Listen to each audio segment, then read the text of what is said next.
Welcome to the Talkin VAWLS Network. My name is Boogie Bentley. Can Rodney Garner land the big fish in the class of 2024? We've talked about some of these big names in the class of 2024. Guys like Dylan Stewart. And I know Tennessee really wasn't in it deep there, but they had a shot. He showed up on campus for the 865 live event, ends up going elsewhere. Cam Fountain, a guy that Tennessee was trending heavily for, a guy that actually told this coaching staff that he was coming to Tennessee until he takes the official visit out to USC and he commits to the Trojans. That one's gone. What about Elijah Rushing? Gone, off the board. And now we've got a big one coming up in Williams-Winery on Monday. Made a video on him yesterday. Go back and give that a watch. Very interesting stuff out there about NIL in the state of Missouri. We've got Jordan Ross. We've got Danny Okoye, a lot of guys out there still on the board for Tennessee. And one of those is about to come off the board, and that is five-star defensive lineman Camarion Franklin. Tells Hayes Fawcett that he's going to be committing on August the 19th. 6'5", 265 pounds out of Mississippi. He is a top 40 player. We're going to talk about his recruitment. Is this an NIL type of deal? He dropped his top five, including Tennessee, Miami, Auburn, Florida State, and Ole Miss. Took officials to Tennessee and Miami back in June. Also took unofficial visits to Ole Miss and Auburn. And then at the end of July, there was a lot of buzz around Tennessee. At the end of July, he circles back around, takes another visit to Auburn and Miami. Now, there's a lot of buzz. There is a lot of speculation, rumor. Is it fact? Is it truth? I don't know. You guys tell me that Miami and Auburn are very heavy-handed in the NIL game right now. So is that what part of this is? Is Tennessee, do we not have enough money? Does Tennessee need more money in the NIL game to land some of these guys? Do they have a shot at landing the five-star Camarion Franklin? We're going to get into it. We're going to take a look at that article. We're going to talk about his recruitment. But as always, do me a favor, smash the thumbs up just below the video. That is quick, free, and easy, and it does help the channel. I would appreciate it. If you're new to the Talkin VAWLS Network, welcome. We're not experts. We're not insiders. We're not media. We don't talk at you. We talk with you on this channel. It is a community of Tennessee fans, for the fans, by the fans. If you like what we do, make sure you subscribe, click that bell for notifications. You're not going to miss out when we go live or when we drop a video.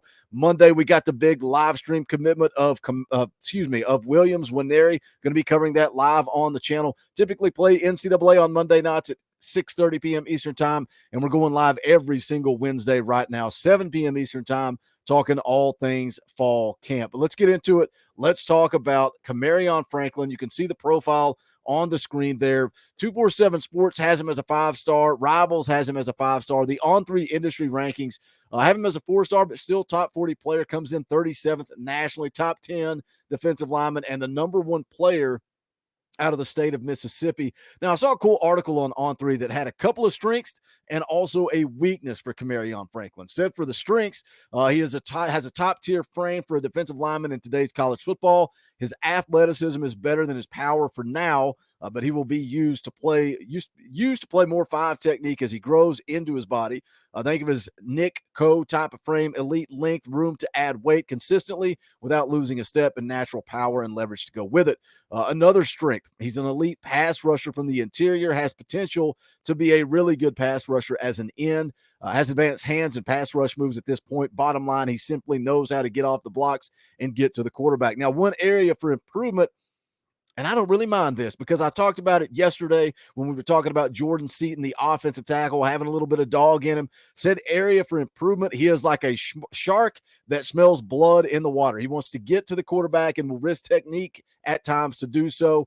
He is better than every single player he lines up against, so he knows before the snap that he can win his matchup. He's not learned to settle in and play the run or keep gap control. Confidence is great, but he will have to hone in on being more technically sound and break the habit of being over-aggressive at times. So that's some strengths and also weaknesses for Camarion Franklin. And again, I like that aggressiveness. You're talking about a high school kid, right?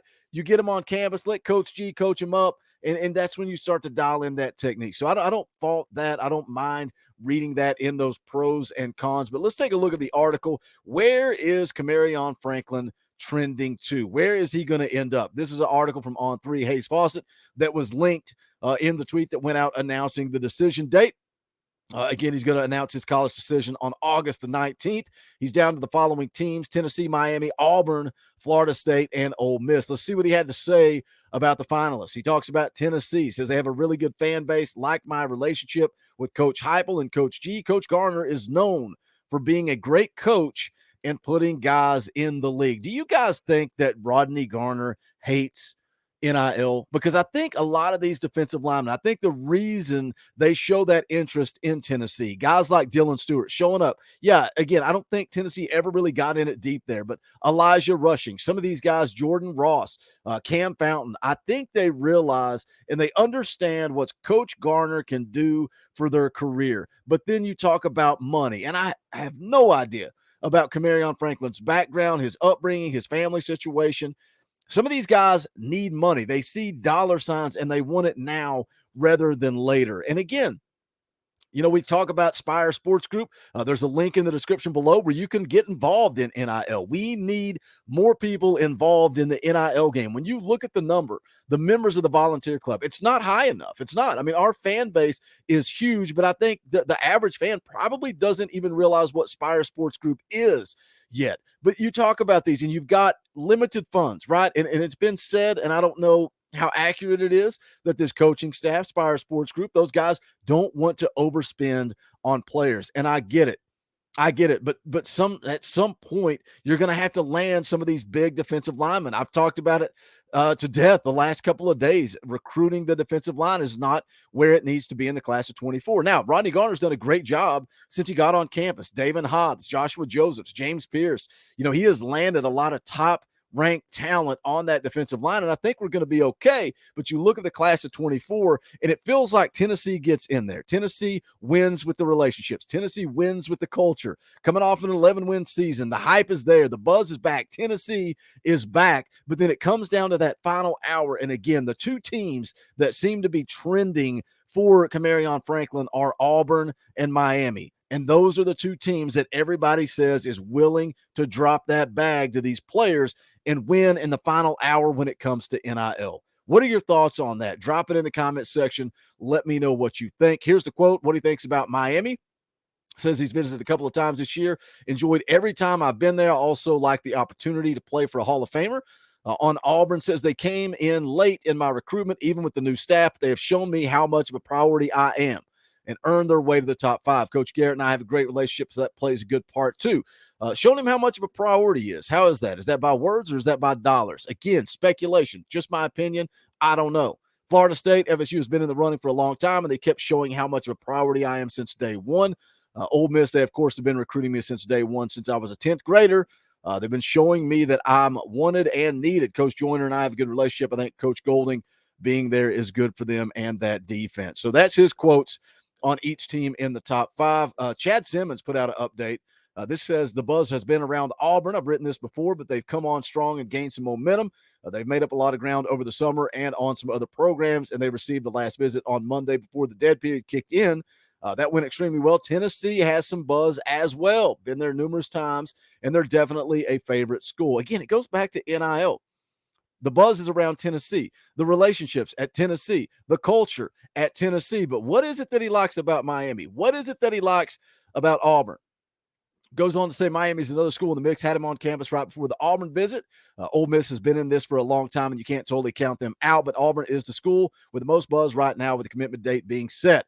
He also has an official visit scheduled with them for September 1st. And right now it seems like Auburn has the most momentum, with Miami and Tennessee right behind them. So what do you guys think? Jump into the comment section. Let me know. Camarion Franklin, longtime priority target. Tennessee always been in a good spot until the final hour when those NIL schools seem to sneak in there. But I want to hear what you guys think. So drop into the comment sections. Don't forget to smash the thumbs up. We're giving away a free t-shirt. You want to be entered to win a free t-shirt, hit that join button down below for $1. $1 per month. You get access to custom Talkin VAWLS emojis, fan call-in shows, all kinds of perks and benefits, a power T beside your name. Try to highlight your comments in the live chat, all that fun stuff. But everybody that becomes a member between now and the Wednesday show at 7 p.m. Eastern time, we're going to pick somebody to win a free t-shirt. You can go pick one up at bonfire.com/store/Talkin VAWLS, but we will announce the winner of that giveaway again on Wednesday night, 7 p.m. Eastern time. So come hang out for that, it should be a good time. But that's going to do it for this one. Don't forget to tune in Monday for the live commitment of 5-star defensive lineman Williams Winery. We may do a stream for Camarion Franklin as well. But that's going to wrap it up for this one. This is the Talkin VAWLS Network. My name is Boogie Bentley. Go Big Orange.